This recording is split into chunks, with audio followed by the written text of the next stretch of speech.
Okay, so the reason we took a test, not yesterday, Monday, was to make a delineation between that first half of chapter 2 and this last part of chapter 2, because this last part gets kind of nasty.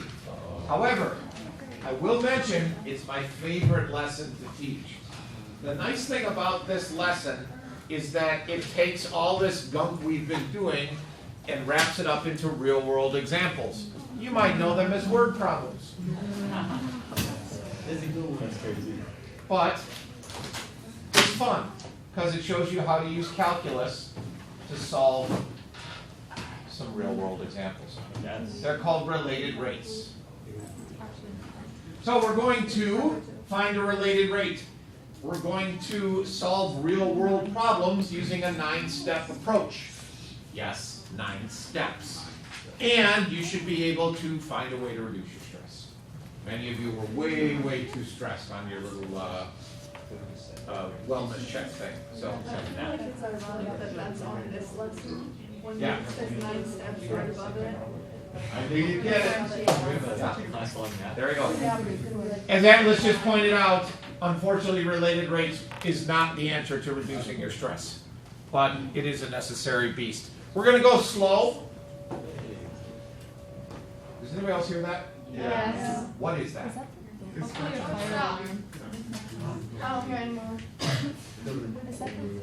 I'm not a drill. You know it's going to start again as soon as I start talking, right? Okay, anyways. So, we learned about taking derivatives with respect to x. And so if we take the derivative of, say, x squared with respect to x, it's just a 2x. However, we then started looking at implicit differentiation. When you're taking the derivative of something not involving x, we had to stick a y prime on the end of it. But recall that y prime is the same thing as dy dx.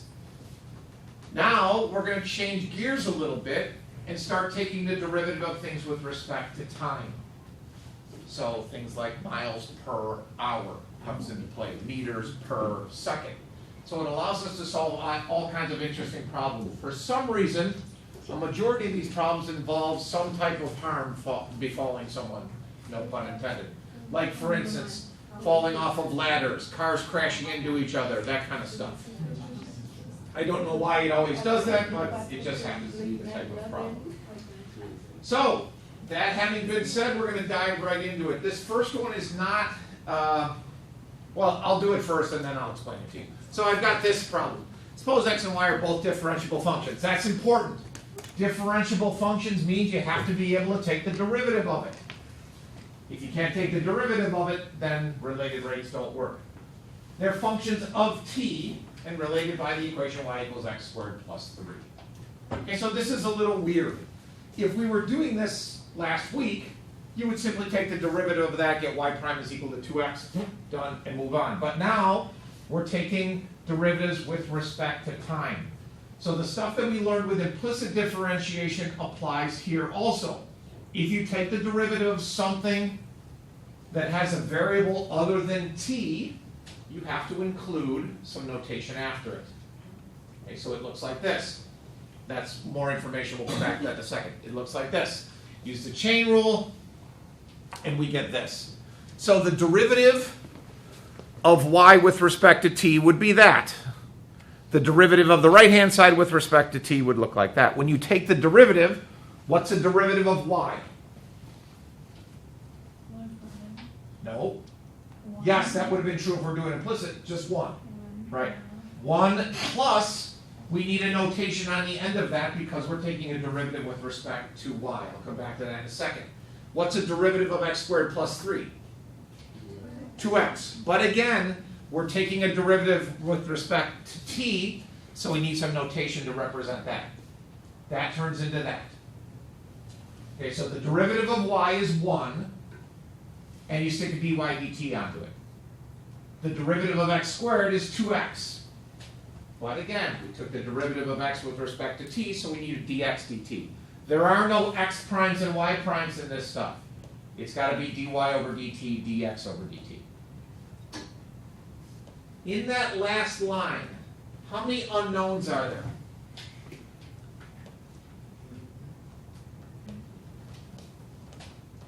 Don't overthink my question. 3. There's dy dt, there's x, and there's dx dt. If we're going to be able to solve that problem, we have to know information about at least 2 of the 3 in order to solve it. Well, go up to that line where it says find. Find dy dt when x equals 1, given that dx dt equals 2 when x equals 1. So now all of a sudden we know what x is. We know what dx dt is, so it should be solvable. Plug and chug, and we get 4. Now, the nice thing about related rates problems is, for the most part, when you get to that point of taking derivatives, the derivatives themselves are usually pretty easy. Notice I said usually. We'll find some exceptions. Okay, questions? We're building on what we've already learned. Basic derivatives, implicit differentiation. I don't really know if we talked about plug and chug, but you got that under control. Okay, that thing we just did is called a naked related rates problem. And like what's with the spacing? It's called a naked related rates problem because it doesn't relate to any real world example. But we want to do real world examples, like falling down a ladder. Okay, we're going to calculate. Let me ask you a question. Sidebar here. I'm just going to let that guy continue to fall down a ladder. Suppose I've got a ladder here. And the top of the ladder starts to slide down the wall at, let's say, 2 feet per second. That's pretty fast, but we'll go with it. How fast is the bottom moving out? 2 feet per second. Makes sense, right? Yeah, it's not that. Yeah, you'll see. We'll start doing some problems here. And you'll realize that you got to do a whole bunch of different things, which we'll get to in a little bit. Okay. We're also going to talk about like leaky bucket problems. Okay. You're pulling a bucket out of a well to get water, but the bucket is leaking as you pull it up out of the well. How much water do you have when you get to the top? How fast is the water leaking? How fast do you have to pull the rope up in order to get X number of gallons of water? Those kind of things. Okay? So, let's dive right into some real related rates problems. First on the agenda is the 9-step approach.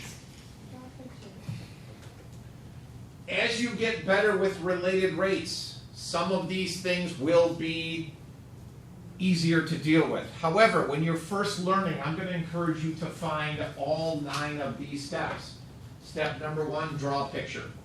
And label that picture. Ideally, when you're done with a related rates problem, you should be able to hand it to somebody, and they should be able to follow it and follow your work. Number 2, define the variables. Sometimes the problem will tell you, use the variable X to represent the number of puppies. Sometimes it won't. It'll say you have a ladder falling down a wall. So you're going to have to pick variables. I want X to represent the base, and I want Y to represent the height. 3, what do you know, and what are you looking for? What's given information, and what am I ultimately trying to answer here?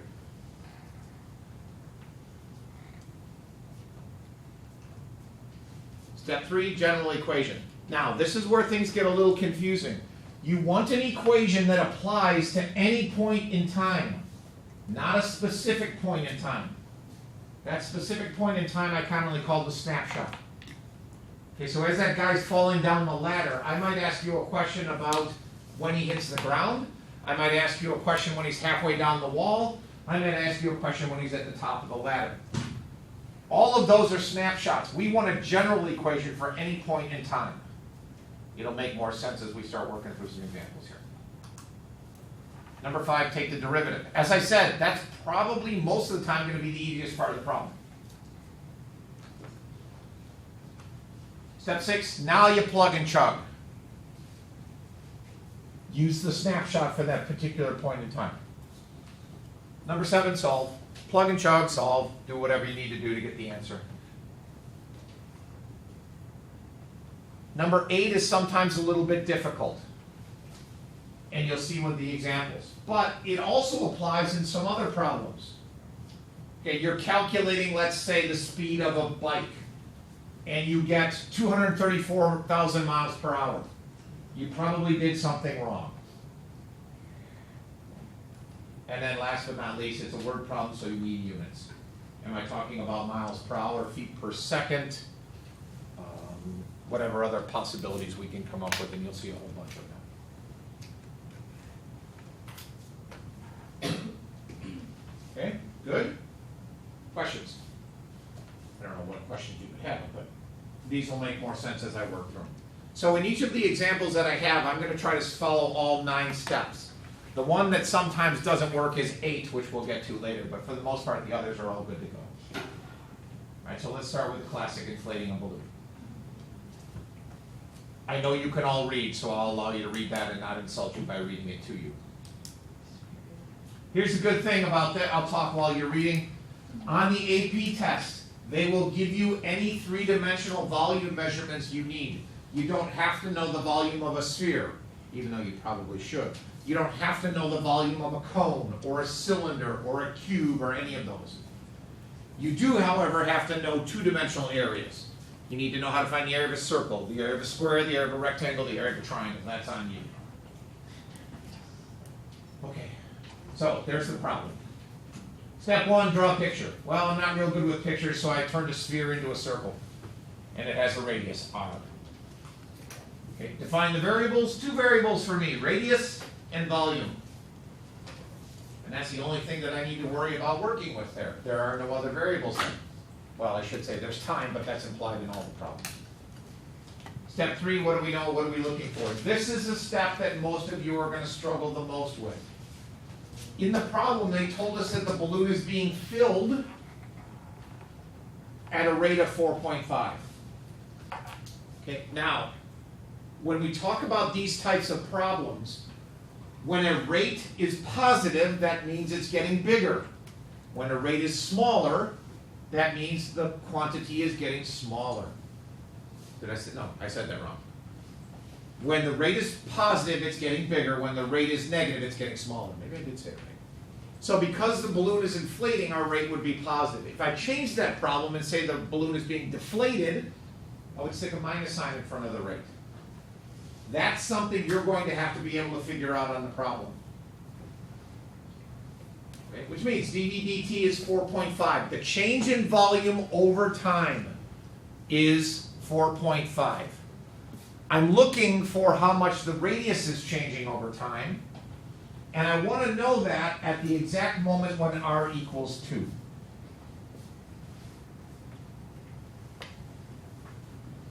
That r equals 2 business is going to be our snapshot, so I don't want to plug in too early with that. Okay, how are we doing so far? Does this make sense? Yeah. Okay, good. What's the general equation? Anybody? Nobody remembers? I know somebody who had a really good geometry teacher might remember.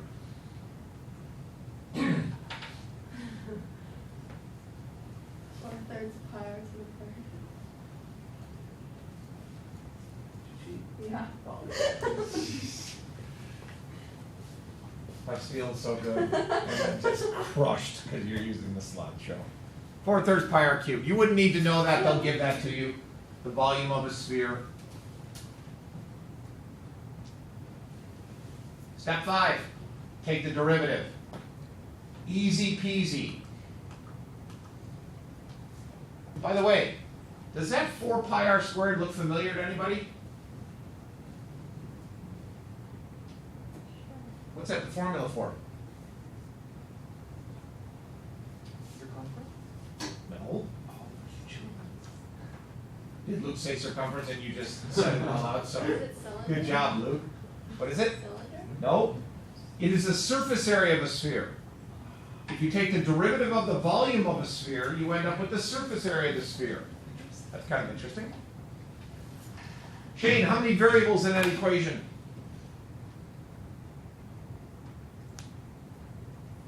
4. Nope.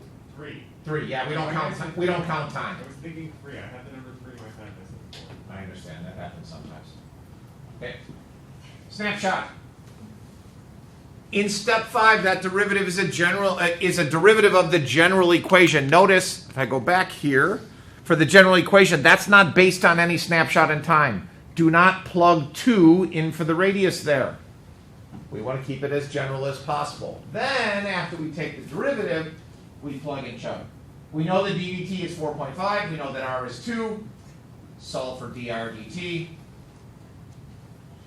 And we end up with doink, 0.09.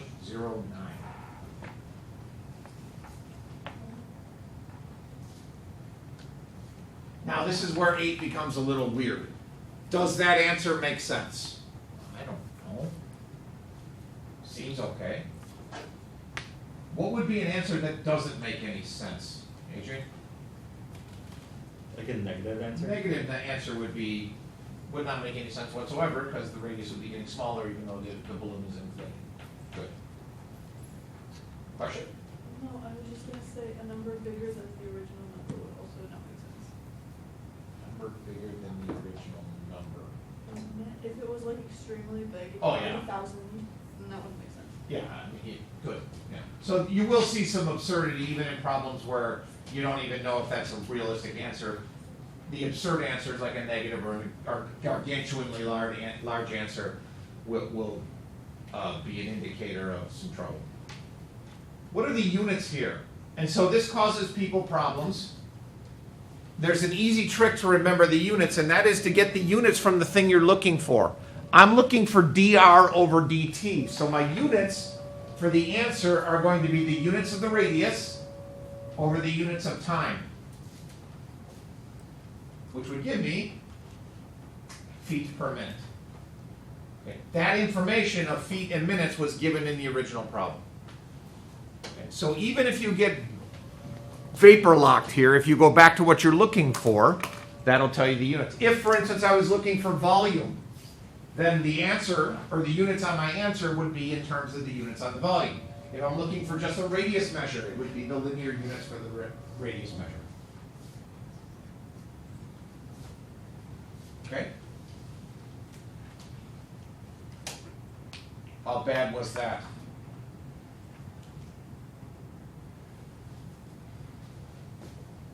Some feedback would be nice. You could do this, right?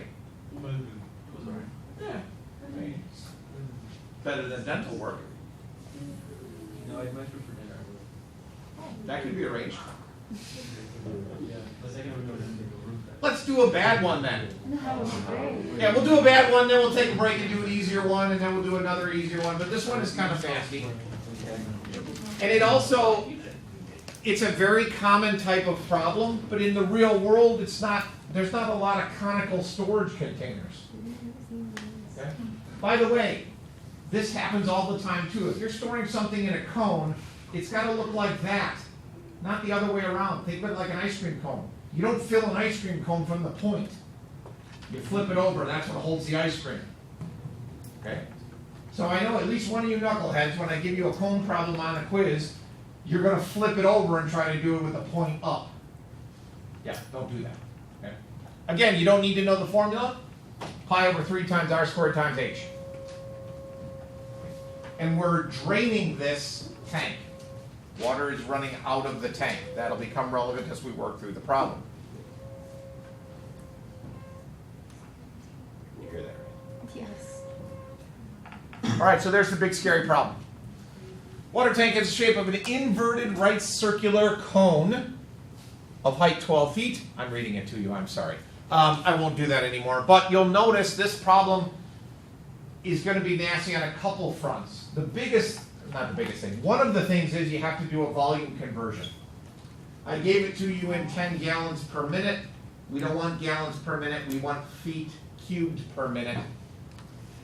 You do not need to memorize that 1 gallon is 0.1337 cubic feet. Okay, step 1, draw a picture. There's my picture. I decided to make the radius of the water r, and I made the height of the water h.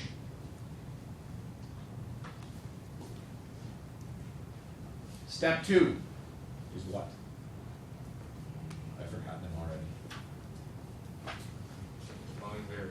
Define variables. Did that. Good. Step 2. Step 3, I believe, is what do I know and what am I looking for? Yes? Okay. I know the dVdt is 10 gallons per minute, which is actually 1.337 cubic feet per minute. I'm looking for dHdt. How much is the height changing when the height is 3 feet?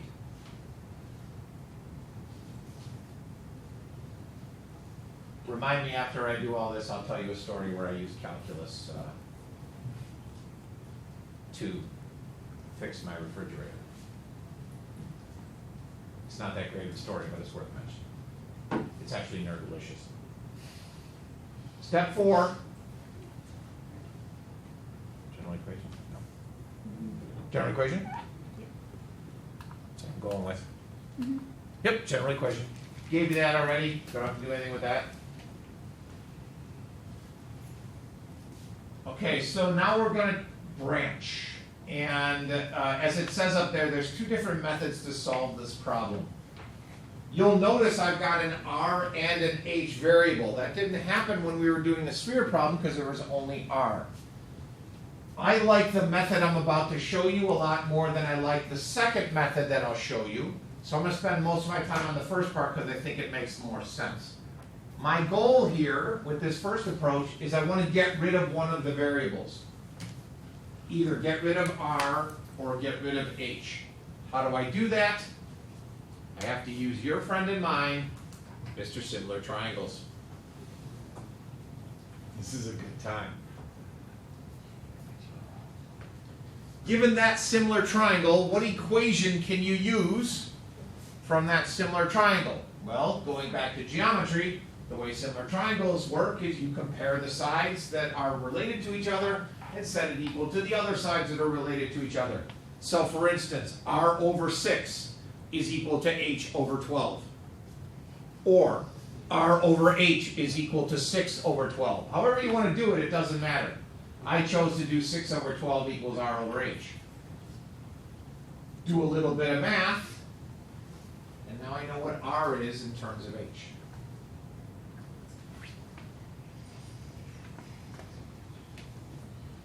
If you read that paragraph, it explains why I'm solving for R and not for H. I could do it the other way around. I could say, well, H is equal to 2R. But I don't know anything about dr dt. In the original problem, there we go. In the original problem, they tell us about dh dt, not dr dt. So I want to work in terms of H. Okay? Let me stop here for a second. Questions? So you're starting to get a feeling for how fun these are. Right, Adrian? Yeah, you look like you're having so much fun. I'm having the best time. Okay. You want to go with the texture to the dentist? Might as well go out. Go back to throwing you out the window? Okay, good. All right, so let's keep going. I plugged and chugged. No, I didn't. I lied. I substituted. I plug and chug comes later. I got rid of the R by putting in that stuff that we solved for R. Then cleaned it up a little bit. That's pretty nice. I can take the derivative of that, right, Faith? Yeah. What's the derivative of that? Stop cheating.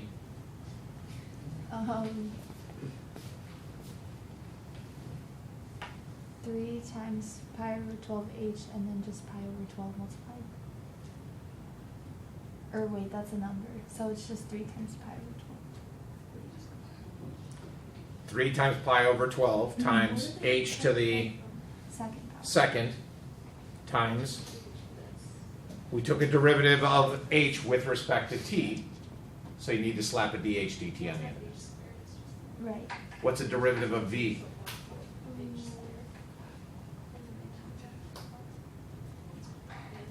One. Good. And I took a derivative with respect to t, so 1 times, T. no, dv dt. Okay. Yeah. Okay. So we get that. Now, it's easy for me to stand here and click, so I want to make sure, do you understand how I got that derivative? The derivative of b is 1, as Faye said, but again, we took a derivative with respect to t, so you got to stick a dv dt on that. 1 times dv dt is just dv dt. On the right-hand side, pi over 12 is a number, so therefore it just becomes 3 times that pi over 12.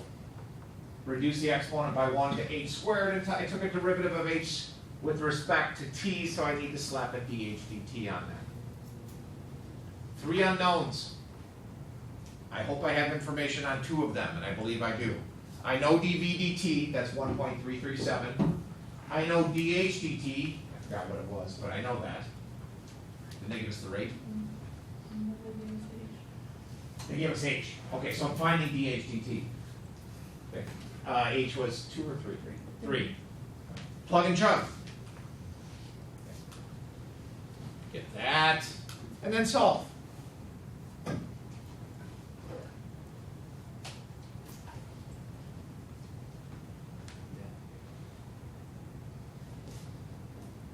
Wait a second.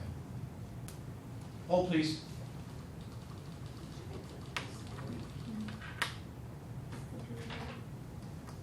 Oh, never mind. Didn't I say before that it was leaking? Yeah. I think hold on. My first slide had the picture where it's leaking, and then when we got into, okay, so this was, never mind. That one's leaking, the one I gave you was filling. Now, the reason I stopped is because when I got to this final answer, I saw that the answer was positive, which I thought it was a leaking bucket, or a cone. If it's leaking, that rate should be negative. But when I read the problem, it's actually positive.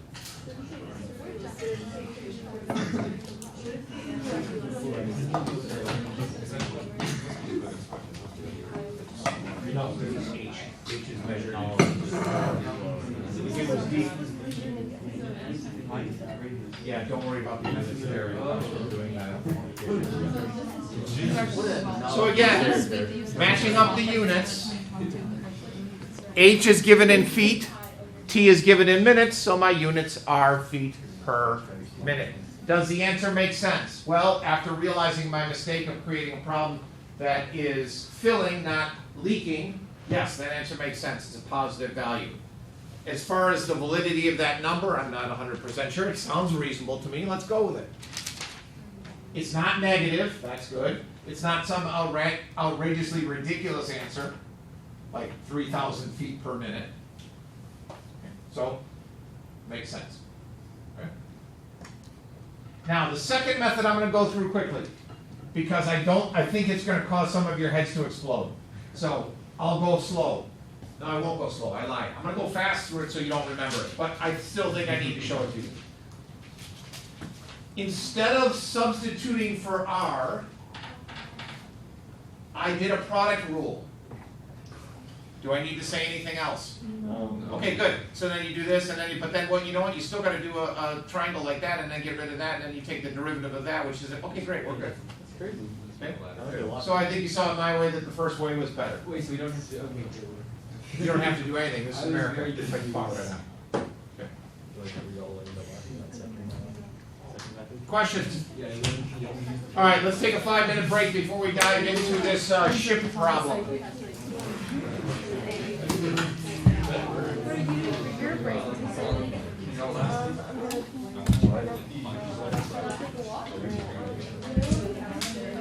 God, Molly. Ship problem. Okay, got it. Okay, good. All right, so this one, the difficulty in this problem is setting it up.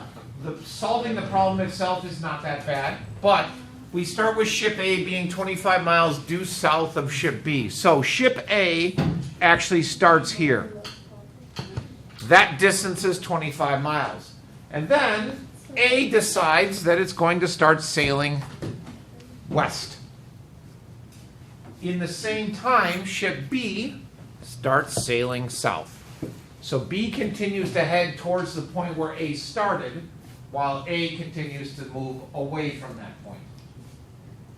So at some point in time later, B is going to be here, and A is going to be there. I defined the distance that A has traveled as x. the distance that B has traveled is y. So x equals distance A traveled, and y is distance B traveled.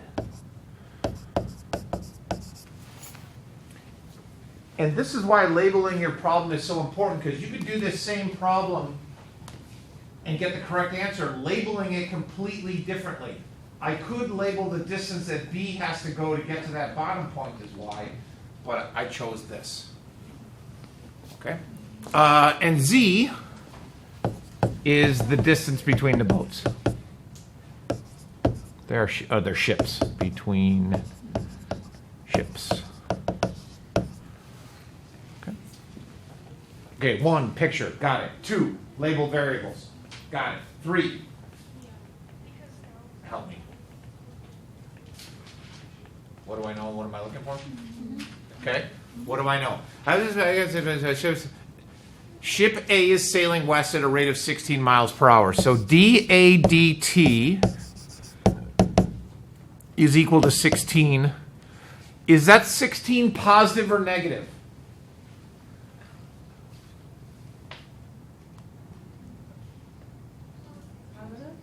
Why? Actually, I think that's right. Hmm? I don't think it can be negative. Sure it can. It's a rate. Now, the way that I know that dA dt is positive is because the value that it represents, which is x, and actually, to make our lives a little bit easier, we'll call it dx dt, because x is getting bigger over time. Again, if the value is getting bigger, the rate is positive. dy dt is 20. Positive or negative? Positive, because again, y is getting bigger. Okay, good. Find the rate at which the distance between the ships is changing at 1:30. So I want to know what is dz dt equals question mark when it's at 1:30. T equals 1/2. Notice 1/2, not 30, because it's miles per hour, so we're talking about hours. Okay. Now what? What are we on? 5? 4. 4? What's 4? General equation. General equation. What equation comes to mind here?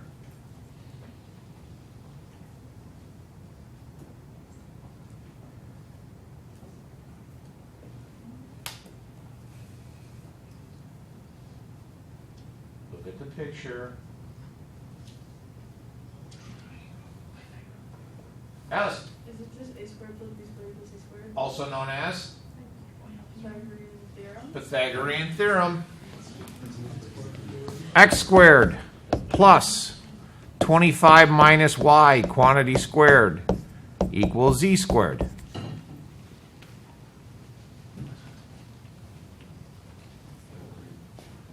Step 5, derivative. Okay, this will be fun. Would you like to, Emma, let's have you answer this for the whole group. Would you like me to use the chain rule, or would you like to multiply that binomial out and just do plain old derivatives? Multiply. Okay. Shh, it's Emma's turn. You want to multiply that out? Or just chain rule. No, we can multiply. I'm okay with multiplying it out. 625 minus 50y plus y squared equals z squared. I'm okay with that. I mean, a lot of other people aren't, but that's okay. It's fine. Emma, what's the derivative of x squared? 2x. Should I just do the whole thing? No. 2x.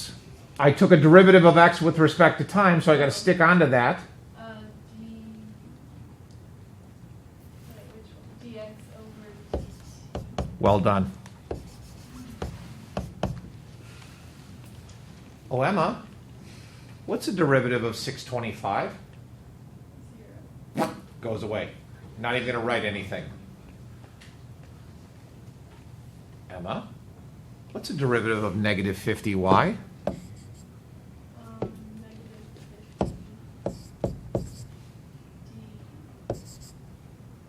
over dt. Outstanding. Whoops. We're almost done here. What's a derivative of y squared? 2y dy over dt. Excellent. And last but not least, the derivative of z squared. 2z over dt. Beautiful. Okay, now you're saying to yourself, self, what is going on? There are 6 variables in that equation. What kind of sick and twisted stuff did you have us do? Well, of those 6 things, how many do we know? At least 2. It's not only at least 2, we only know 2. So this is the point where you have to figure out what to do. Your options are, well, we don't have a lot of options. Pretty much come up with something or quit. Well, you could cry, you could pray, you could cheat off your neighbor, you cheat off a Dexter, yeah, you would be his neighbor. Good, good. All right, so let's see. Let's do this. What do we know? We know dx dt. That's good to go. We know dy dt, and now we're done. How do I find, I'm also going to circle dz dt, because we're not expected to know that. That's what we're going to solve for at the end. How do I find x, y, and z?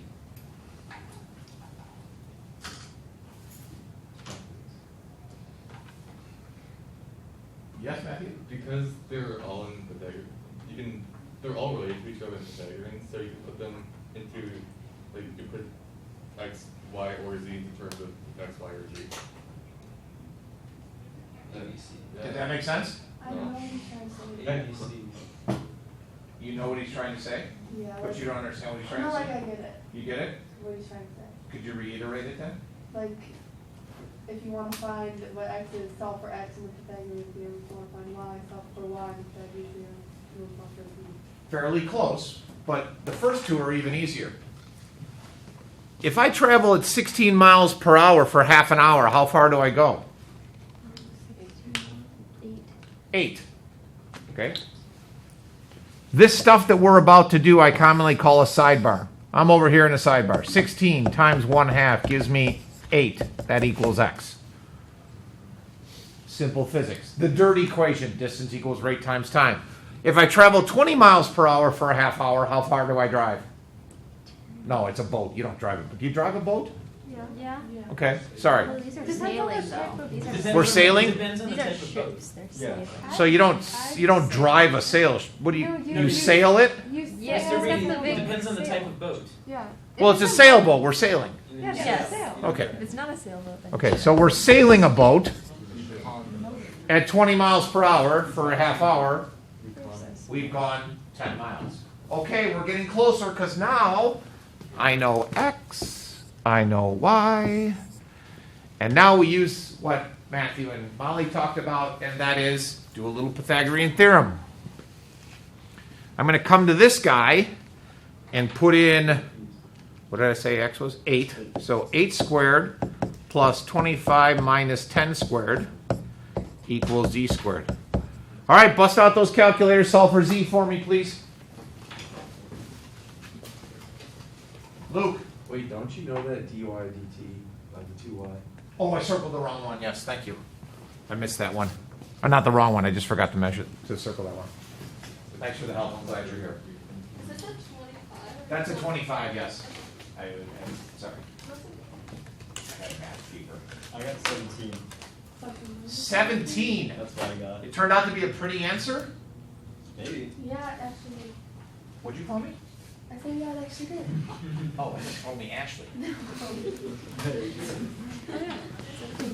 So z is equal to 17. Hot diggity! Woo! We're good. Yes? Oh, what makes sense. I know x. I know dx dt. I know dy dt. I know y. I know dy dt. I said that twice. I know z, and I'm solving for dz dt. Hot diggity. Let's do that. I'm running out of space. I'm going to erase a little bit up here. I'm sorry.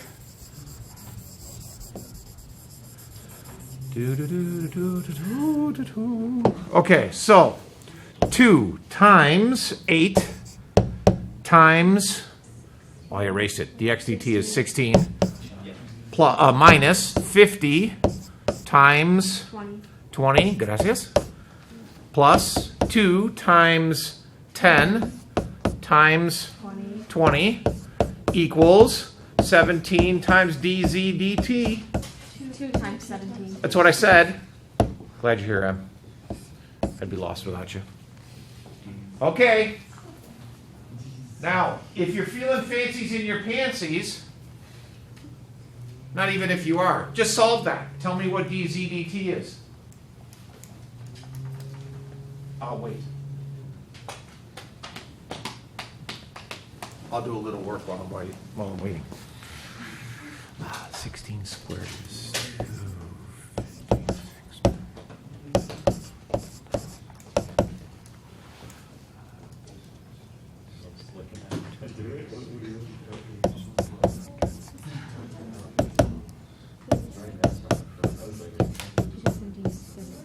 That's what it says, that, right? 2 times yes.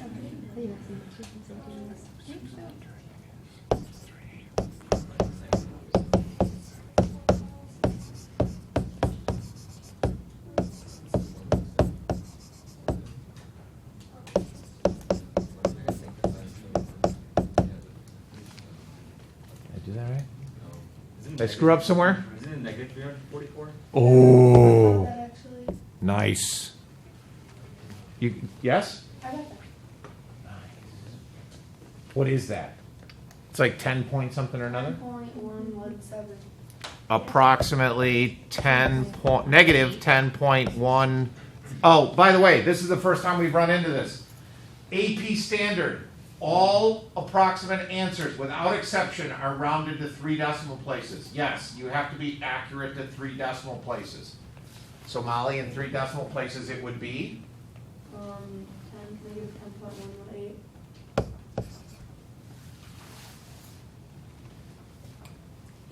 somewhere in there. I covered a whole bunch of. I think I'm up to 7. 8 doesn't make sense. Well, yeah, I guess. If we're doing 16 and 20, 10 seems a reasonable answer. It's negative because the distance is getting smaller. And my units would then be the same as the others. Miles per hour. Woo! That was fun. First time we've seen a sidebar. They do pop up in a number of problems. Actually, we did a sidebar in the previous one. That's when we did the similar triangles. How did you jump into like 16 times 1 half? How did you just look at everything else? Because I'm really smart. But no, third equation. Distance equals rate times time. 16 miles per hour for 1/2 hour. Okay. By the way, this is really sloppy work. Okay, yours should look a lot cleaner than that, but I ran out of space, so I had to jump around, jump up, and get down. Okay. Questions? Excellent. What's next, kids? Oh, I think it's the ladder problem. Oh, yay. Yeah! Here we go.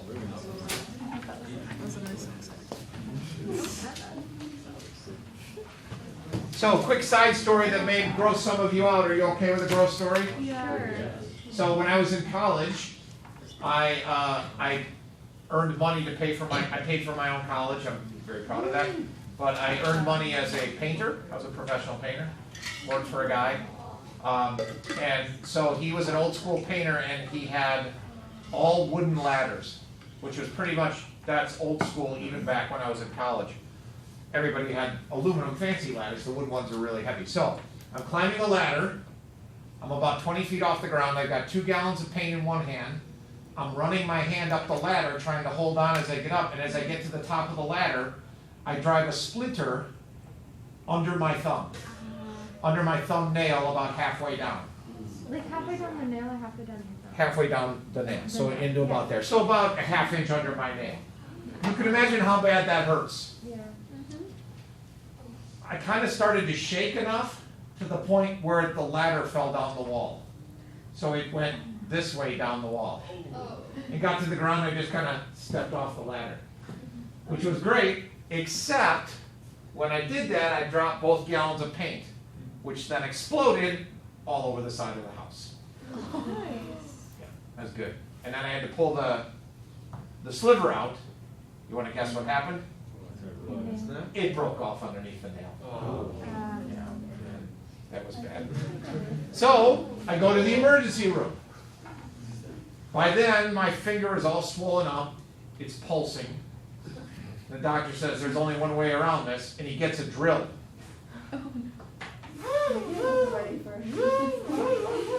Kunk. Goes through the nail, and it shoots blood about 4 feet in the air. And then he pulled the splinter out from the hole that he just drilled. And then I passed out. Literally passed out. It was horrible. So I just thought I'd share with you. Nice. Did you keep the job? What's that? Did you stay at that job? I worked for that guy for years. It wasn't his fault. No, I don't know. I feel like from. No, I was okay. I didn't lose my hand for a while. All right, so ladders it's involved a vertical building.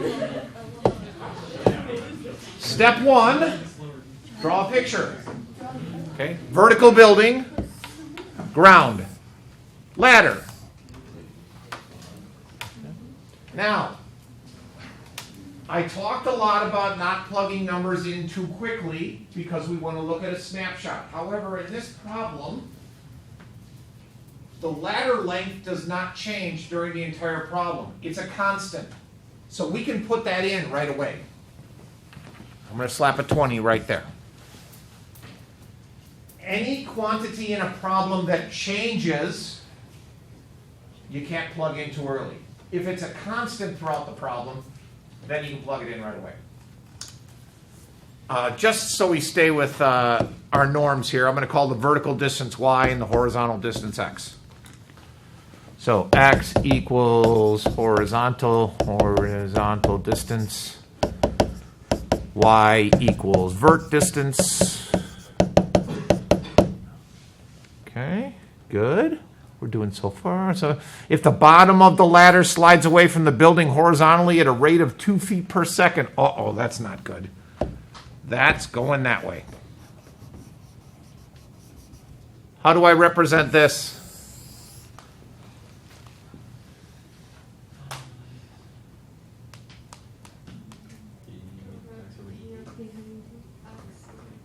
Say it loud, say it proud. Is it d of x over d of t? Good. equals- Yes, correct. dx dt is equal to 2. Is it positive or negative? No. Positive.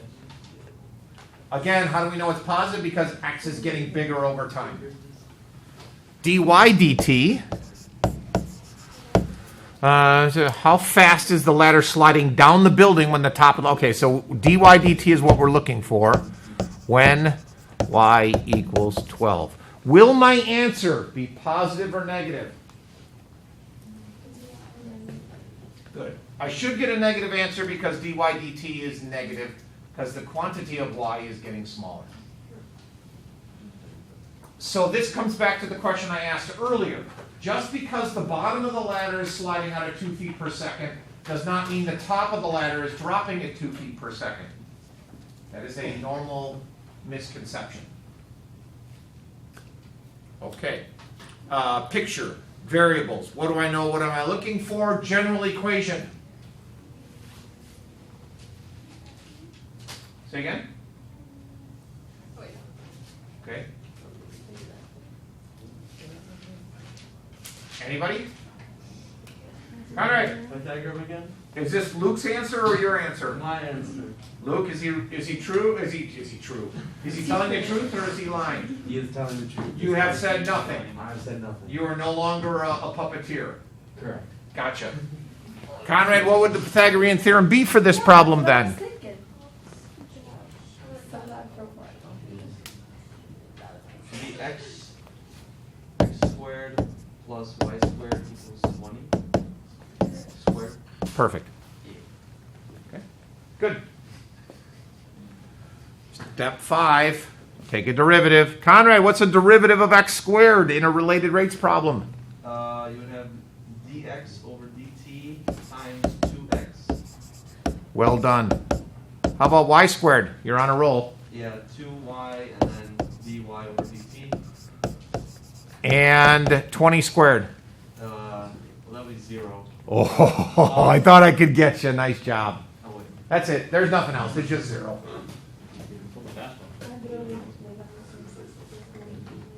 How many unknowns? 4. How many do we know? Ooh, we only know 2. Ooh. We know dx dt. We know y. Sidebar.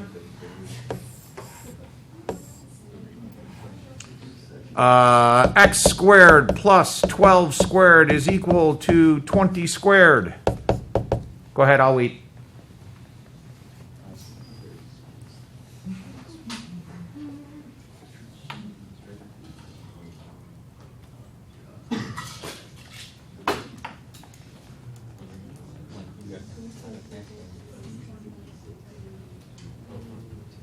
I got 16. 16. 16. Oh.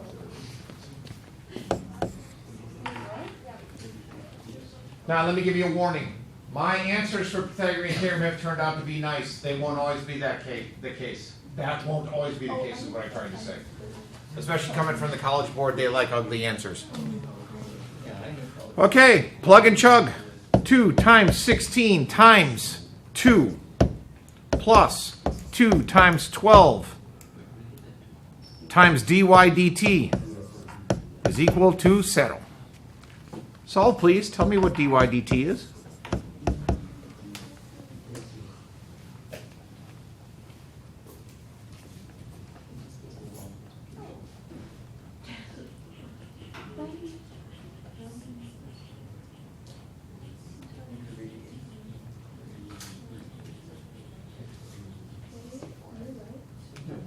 Do all the work, and you're just going to copy it for her.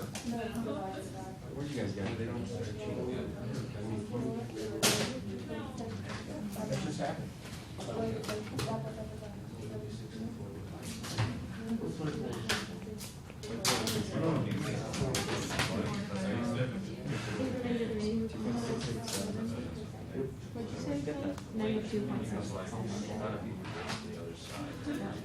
Oh, that's all together. Ah, I see.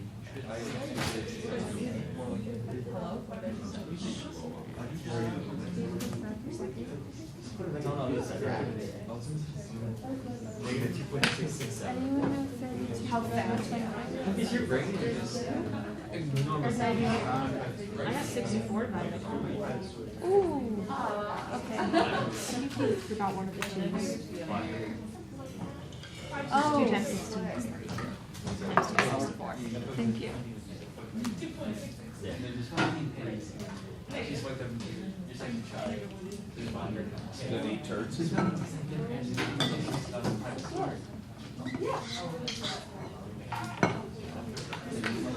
Seems to be the answer from a majority of you were 2.667. Yes? Yep. Yes. Good. Notice again, 3 decimal places. Here's the weird thing about the College Board. They will accept 2.667 because that's how you round. They will also accept 2.666 because that's how you truncate.